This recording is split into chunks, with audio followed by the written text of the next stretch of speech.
Time and time again, this president has made it clear to the men and women of law enforcement and their families that we are with you. We stand with you. And with President Donald Trump in the White House, we will always give those who serve on the thin blue line of law enforcement the honor and the respect that you earn every single day.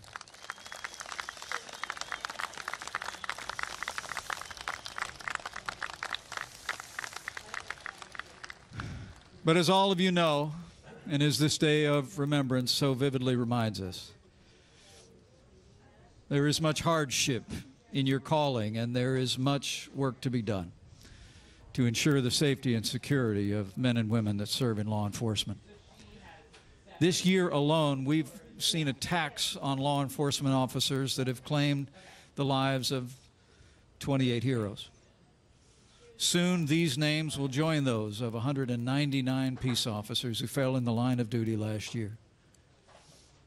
We remember and memorialize and pray for them today. And all their names will be added to a long line of heroes, more than 21,000 strong, who made the ultimate sacrifice to protect the lives and liberties of their fellow Americans.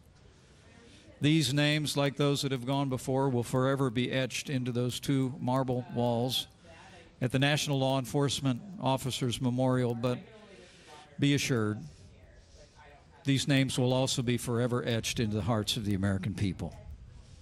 Those of you who wear the uniform, walk a beat, enforce our laws every day know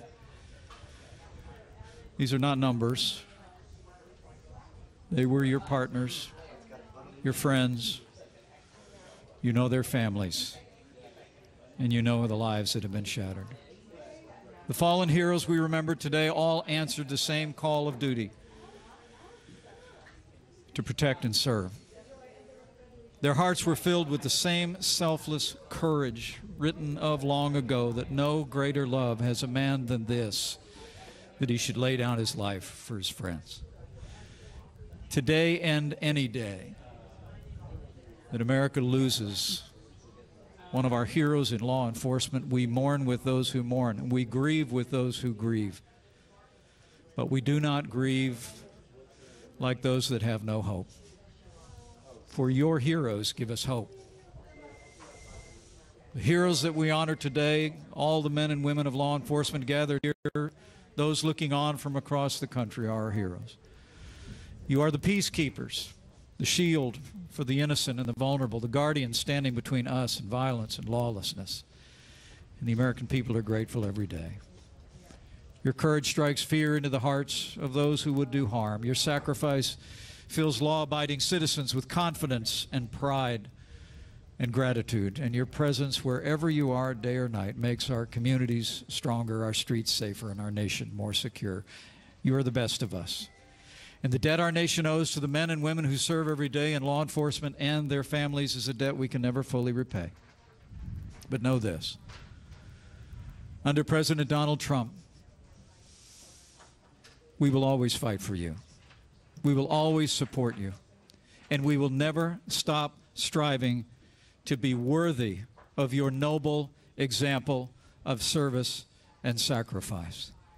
And with the selfless dedication of America's peace officers and the leadership of this president, and with God's help, I know we will make America safe again. May God comfort the families of the fallen. May God bless each of you as you protect and serve, and may God bless the United States of America. It is an honor to be with you all.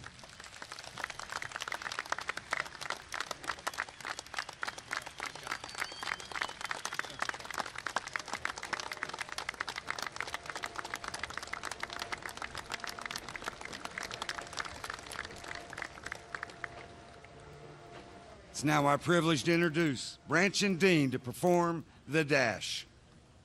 Thank you.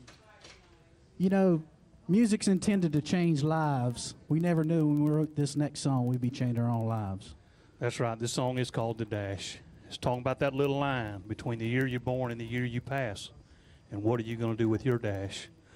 Well, I lost my son 5 years ago to cystic fibrosis, and we usually go around spreading awareness and our song and our gift across the world. But today, We've came here to dedicate the dash for all the fallen officers, and we appreciate you very much.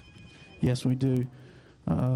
We honor the fallen today, and you know, the dash is about that little line about, you know, what are you going to do with it? And I don't care where you're from. I don't care who you are. We got one thing in common. We only get one breath, and it's what you're going to do with that. And we are so honored that you guys serve and protect us. We're grateful. We ask you, how will you spend your dash? When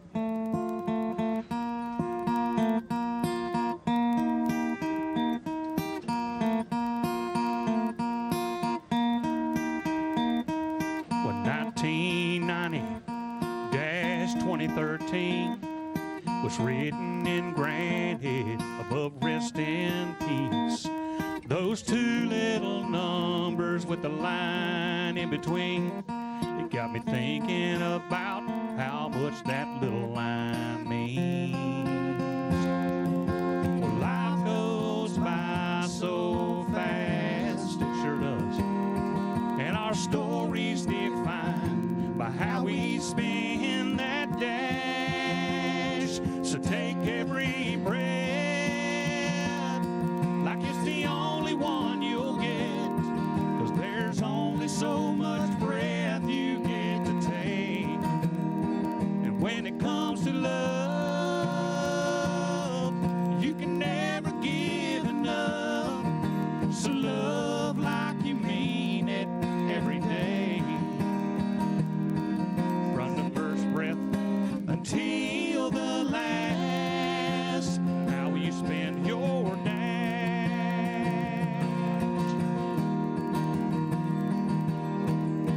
Now we rejoice when a baby's born and opens up his eyes.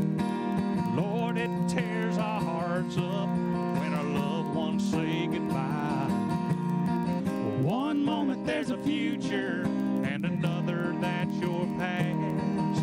So from this moment on, I know just how I'll spend my dash. I'll take every breath like it's the only one I'll get, 'cause there's only so much breath you get to take. And when it comes to love, you can never give enough. So love like you mean it every day, from the first breath until the last. How will you spend your dash?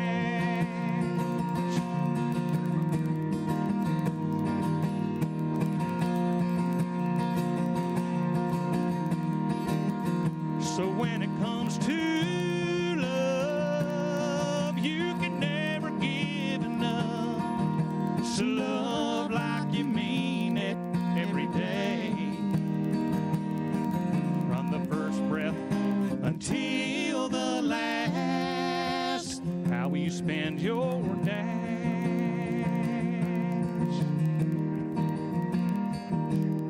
Well, 1990-2013 was written and granted above rest in peace. So how will you spend your dash? Thank you to all the officers that have spent their dash serving and protecting us. Thank you. God bless you guys.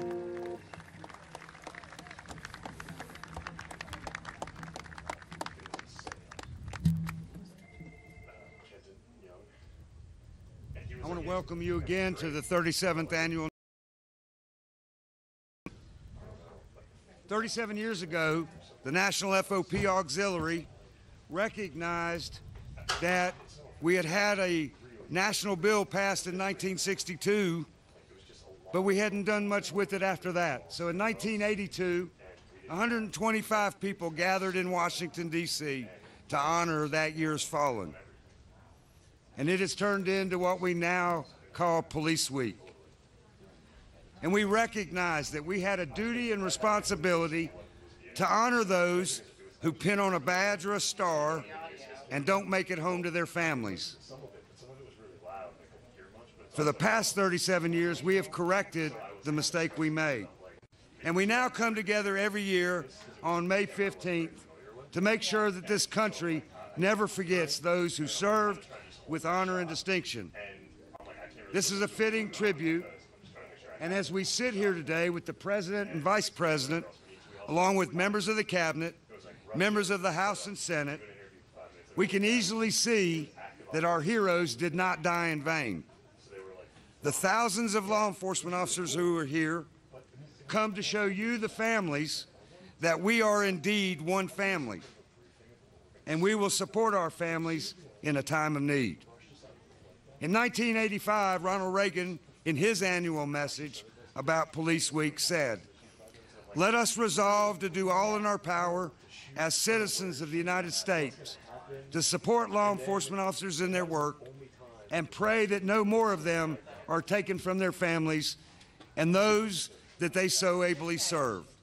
In this way, those who have laid down their lives for their fellow man will not have died in vain." During the past few years, we have seen an uptick in violence against law enforcement officers. The reasons are not known, but you and I both know that no matter what the reason, friends and coworkers and family members deserve us to all work together to reduce the violence, and we must all endeavor to make our communities safe. The loss of one law enforcement officer is too many.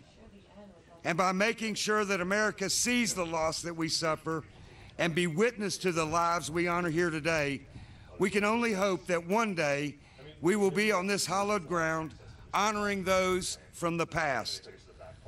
The law enforcement community is committed to keeping us safe, and we must have this same kind of dedication from our elected officials. We believe that they should help to provide us proper staffing levels, proper equipment, proper training, so that our agencies can complete our mission. And we're very pleased that the Trump administration has seen fit to fund us and to provide that type of equipment that we need to do our jobs. This past week, a bipartisan bill was introduced in Congress and voted out of the House Judiciary Committee by a unanimous voice vote. H.R. 5698, the Protect and Serve Act, will provide for federal penalties for those who deliberately target local, state, and federal law enforcement. We urge Congress to move quickly on this bill so that we can send a strong message that hurting a law enforcement officer is wrong. Nothing that we say here today can fix those wrongs. Nothing we say here today can fix broken hearts. But through our united voices and prayers, we can all commit to making sure that the souls we honor here today will never be forgotten. President Abraham Lincoln said, "In the end, it's not the years in your life that count, it's the life in your years." Those we honor here today gave their best years for all of us, and we are committing ourselves to making sure America remembers their service. God bless the families of our fallen heroes. God bless our law enforcement family.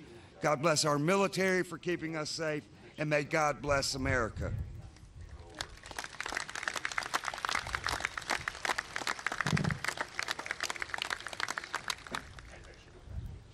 I am now honored to welcome and introduce the keynote speaker for our 37th annual National Peace Officers Memorial Service, Donald J. Trump, President of the United States.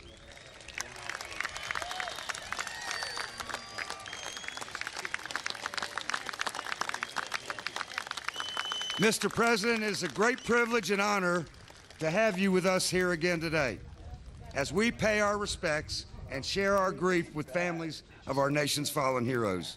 In recent years, our men and women in blue have felt like a target instead of guardians of the peace. We are targeted by scorn, by disrespect, and by all too often violence. We have come to learn that we cannot always count on elected leadership in our country to have our back. But Mr. President, you have never wavered. Your constant support of law enforcement, your deep commitment to keeping our nation safe, our communities safe, and our officers safe is deeply felt, and we could not be more grateful. Your presence here today sets examples we hope others will follow.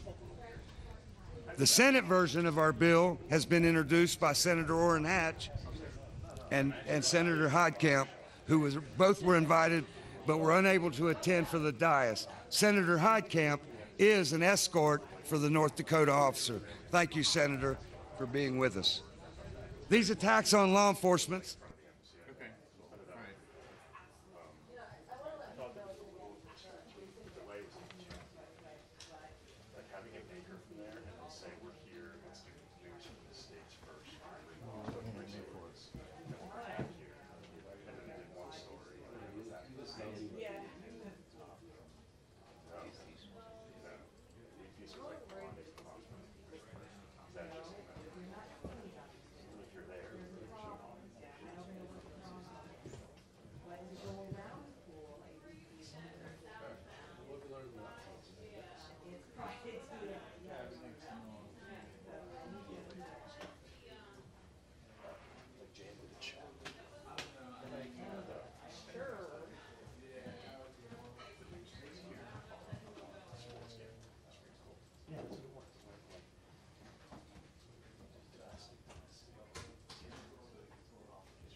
Thank you.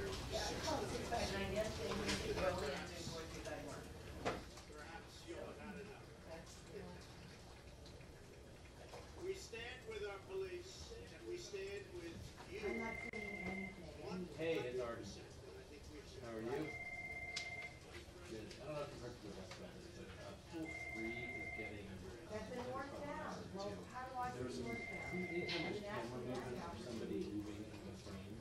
There are little horizontal lines that feel around the person on the pool. Is that something you can reset on our end? Is that something that's coming through? I know, yeah, we have to do it. I know it's on, I don't know if you can see it now, but you can see little tiny horizontal lines next to around the person moving.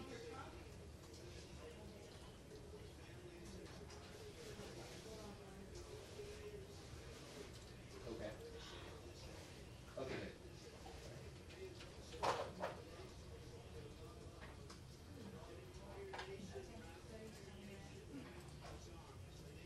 Hello. The headline on that.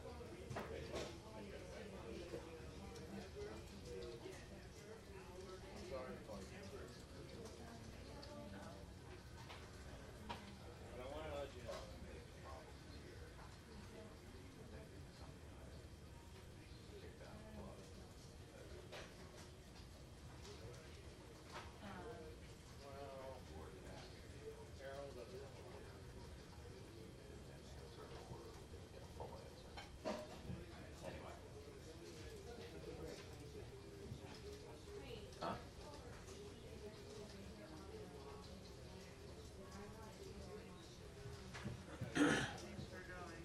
Yeah, it was an interesting window into that world. Oh, and the other thing we should talk to our editors about FTP. Caroline's crew all like doing it.